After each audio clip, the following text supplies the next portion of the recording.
and welcome to the Digital Drop Podcast Live. Today we're talking about how to properly manage staff remotely. This is going to be interesting because all of your bosses, or if you're a boss, you're now having to manage your people remotely. You've never done it before, and I'm sure a lot of you guys are experiencing the incompetence of your manager, or you're experiencing perhaps your own incompetence and you don't even know it, managing people remotely. I've been doing it for 10 years. I've managed remote teams of up to 45 people at a time remotely, and I can tell you that almost all managers, I'd say 95% of managers that manage people remotely, are incompetent at the job. And I'm going to provide you with pointers and tips and things that you should be doing when managing people remotely, simply because it's a completely different ballgame than managing people in the office, and you need to know specific things to help your team through these challenges right now as we're going through this global crisis. And speaking of which, one of the people I managed is right here on the podcast, my co-host Ross A. Dillon. Take it away, buddy. Yeah, doing awesome, man. Really excited to talk about this, even if we only have a few minutes. So I just want to dive right in, and from a boss's perspective, remotely, especially during times like this where everything's just kind of crazy. How do you manage expectations of your staff? Managing expectations is really great to talk about. So first things first, a lot of managers out there are wondering, well, how come my staff isn't as productive as they used to be before? Or why aren't you available when I'm even calling you or emailing you or direct messaging you? And a lot of the times this is a result of people having 5 kids in their house that they are now responsible for keeping alive at any given time. So when you're DMing them on Slack or you're emailing them, guess what? They don't have their phone with them. And if they did, maybe they can't pay attention to it. Did you know more than 40% of households have children in them, right? American households have children in them. So that means that 40% of staff out there have kids. And I'm sorry, if your 2-year-old's trying to swallow a penny, you're not reading your emails. So you need to talk with the staff one-on-one and ask them, hey, just for a moment, do you mind sharing with me what your work from home situation is like right now and what your challenges are like right now? I just want to have a better understanding of what your situation is so that I can work with you in the best way possible.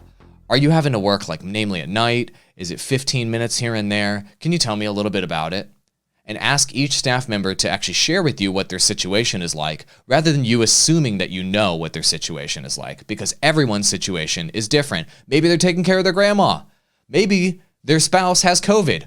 Do you know? Did you even ask? It's time to ask. How do you decide that boundary between, keeping conversations respectful and personal, or, I guess what I'm trying to say is it inappropriate to ask personal questions as a boss? That's not a personal question. That's a work question.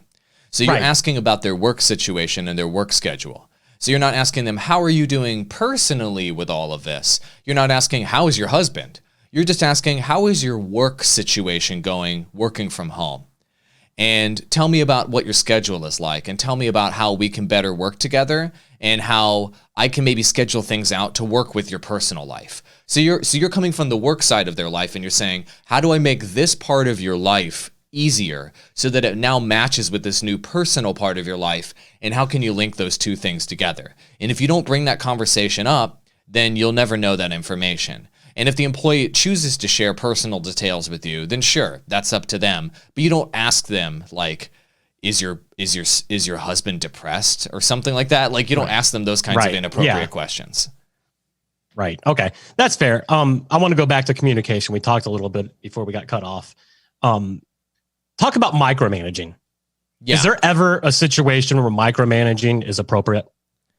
There are some, but they're rare situations. So the only time you should be micromanaging, so what that term means, if you're not familiar with it, is managing every tiny little detail of what an employee does. The only time you should be doing that as a boss is if you are, let's say, the subject of focus for a particular project. So if, as a boss, let's say you are the star of a TV show, and you are the star, you're the one coming up with the content, you're the executive producer, you actually need to micromanage your staff sometimes when it comes to the details of the show, right? Because you are the subject of focus of the project. Personally, you are.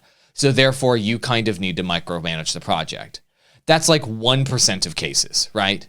The other 99% where your boss is just a manager in a larger company, they shouldn't be micromanaging your staff. In fact, what you should be doing is setting clear expectations with your staff about what their duties are, what your expectations of them are on a weekly, monthly, and yearly basis, and then what goals that they will need to hit in order to meet or exceed your expectations. And if you haven't lined that up ahead of time, and if you don't consistently review that, even just in small part on a weekly basis with staff, then how the hell are they going to actually be able to deliver on your expectations? So getting in there, especially remotely, to manage every little detail, every little micromanage detail of what's going on in the project is almost impossible.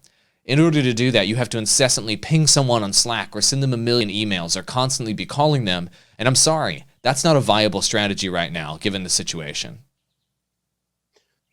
Right. And I want to go back to kind of what you mentioned earlier, because I think it's important to repeat. You talked about agendas, and when you're going into a meeting, and if how focused are you on this agenda? If there's nothing there on the agenda, when is it appropriate to then turn that into an email and cancel the meeting? And how just important is an agenda for a boss to have so they don't waste time in a meeting?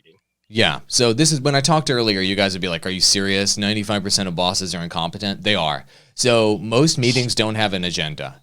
So you're probably attending meetings right now where you just meet and there's no agenda. And guess what? That meeting is a waste of time. If the meeting doesn't have an agenda, it's not really a meeting. It's just everybody shooting the shit. Do you have time to shoot the shit right now? I don't think so. I don't think you have time to do that. And so your boss needs to set up, or you can suggest to your boss that you'd like to set up an agenda for 3 types of meetings. Here are the only 3 types of meetings that should happen at work. Are you ready? There's the team meeting with your whole team. There's the one-on-one meeting with individual staff between manager and boss. And then there was the project-based meeting about one specific project. All 3 need an agenda. The boss creates the couple top agenda items that they want to talk about and address with the team. And then each staff member that's in the meeting can add their agenda items. Here's the deal. If you have nothing to add to the agenda and you're a staff member, you shouldn't be in the meeting. So don't ask to be looped in on projects if you have nothing to say. Don't ask to be looped in on meetings if you don't actually have anything to contribute to a meeting. You shouldn't be there. If you're just sitting in the background listening, you shouldn't be in that meeting, and your manager should eliminate you from that meeting. Being looped in means, I would like to waste my time, please.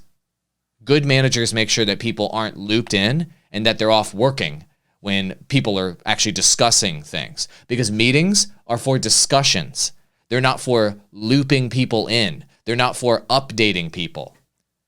Meetings shouldn't be updates. They should be discussions. And as soon as the discussion is over, the meeting should be immediately over.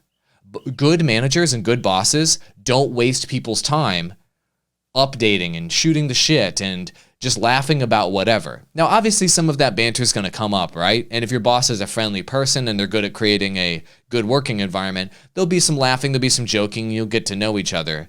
It's healthy, yeah, but 90% or more of the meeting should be actual discussion items, talking about ideas, solving problems, not let's talk about what our numbers were last week. My numbers were, I got a 10. How about you, Jim? Yes, everything went great in my department last week. We had good response times. Like, that provides no value to anybody, and it's a waste of everyone's time. Nobody needs updates in meetings. It's a waste of time. Yeah, the number meetings are the worst because it's literally something that you can throw in a Microsoft Excel sheet or a Google sheet and just email, say, hey, here are the numbers, look at it, save everybody an hour. And speaking about time, one thing before we go that I do want to get your opinion on, and from my experience, and I know from people who are now working remotely, they're figuring this out the hard way, that when you're working from home, yes, it's obviously a little more difficult depending on your situation. If you have kids, in my situation, I actually find myself when I work remotely, which I have been, is I put in way more time than I actually should be. How can you manage your staff schedule so they're not putting in too much time? They're not getting, completely stressed out over their job because they're putting in so much time. Because, when you have this office in your home, it's so much easier to feel guilty for not being in there and working as much as possible. That's a great one. So there's a couple different things you can do as a manager, and think about this yourself if you're not a manager to suggest it. So number one, when your manager has a one-on-one meeting with you, or you have a one-on-one meeting with your manager, one of the things that you can encourage staff to do is to get up and walk around when you do the meeting, especially now that you're remotely. So like with Andrew Perrin, whenever I meet with him, or with you a lot of the time, I get up, I put on my headset, and I go walk down the street. I even go play basketball when I'm talking to you guys. And I encourage you guys to get out of the house and to go take a walk when you're talking to me in a meeting. That helps get you out of the house. It helps get you out of your normal situation so that we can be fresh, we can discuss ideas, and we can just take ourselves out of the stress of the moment and actually just kind of get some perspective on work. So encouraging your staff to take a walk around the block, assuming that it's safe to do. You're not in New York, for example. A walk around the block when you're doing a meeting, you do as long as you're doing social distancing properly. That is a great thing to do because it lets everybody know they don't need to be in their office and with their tie on or like looking like they're on top of it and working in the meeting. It's okay. You're just there to discuss ideas. The other part is to discuss challenges on the meeting. So you have to ask the magic question. And for those of you that tuned into the end of the stream or the video, this is your power tip. The magic coaching question that I use on all my coaching calls, there's two of them, but one of them is, what is on your mind? You just kick things off and the staff member will just spill their guts on what is actually on their mind work-wise. That's their biggest challenge or their biggest idea. And if they give you a BS answer, follow up again and be like, yeah, but what else is on your mind? And then they will spill their guts on what their biggest work challenge is. It totally works every single time. And then at the end of the meeting, if you want to get feedback as a manager and better understand what you can do in these one-on-one meetings to make them more valuable to the staff members, everyone, literally ask the question of your whole staff or of the person that you're talking to one-on-one and just ask them, what was the most valuable part of this meeting for you? And have them tell you literally what the most valuable part was. And you start to take a mental note or write it down of what the answers are. And you're going to start to see a pattern. For example, in the meetings that I had with my staff when I was a manager over Broadband TV, the consistent feedback I would get on what was most valuable was when I gave people career advice. And when I advised them on how to increase their online profile to excel their personal career and their career development. Supposedly, I'm good at that, I guess. I didn't know until I asked for the feedback as a manager. You should be doing that. And so unless you ask for that feedback on what's valuable, what value you provide as a manager, you won't know what to double down on, right? Right. Now, and actually, I know because we got to cut it off right now. So I want to actually continue this tomorrow because you made the perfect transition in there from boss to leader. And they should be interchangeable. It should be the same exact thing. Unfortunately, we're only seeing the boss side in, like you said, 95% of the cases. So I'll let you close this out if you have a closing thought, but I definitely want to get back into this tomorrow. I definitely, hopefully Andrew Perrin's feeling a little better and he can jump in because I know he's got a lot of really good takes on this as well. But I would like to continue this conversation into tomorrow on leadership. I agree. Let's talk about leadership tomorrow and come back and join us on Twitter, 9 a.m. Eastern. Every single weekday here on Twitter, Digital Drop Podcast Live. Video replays are up on YouTube. Just search Digital Drop Podcast. And we're on every single podcasting platform that has ever existed, from SoundCloud, not just for rappers, it's also for podcasts. And oh, you know you're spitting those rhymes on there. Oh, I'm spitting so much Stay rhymes. tuned after the show.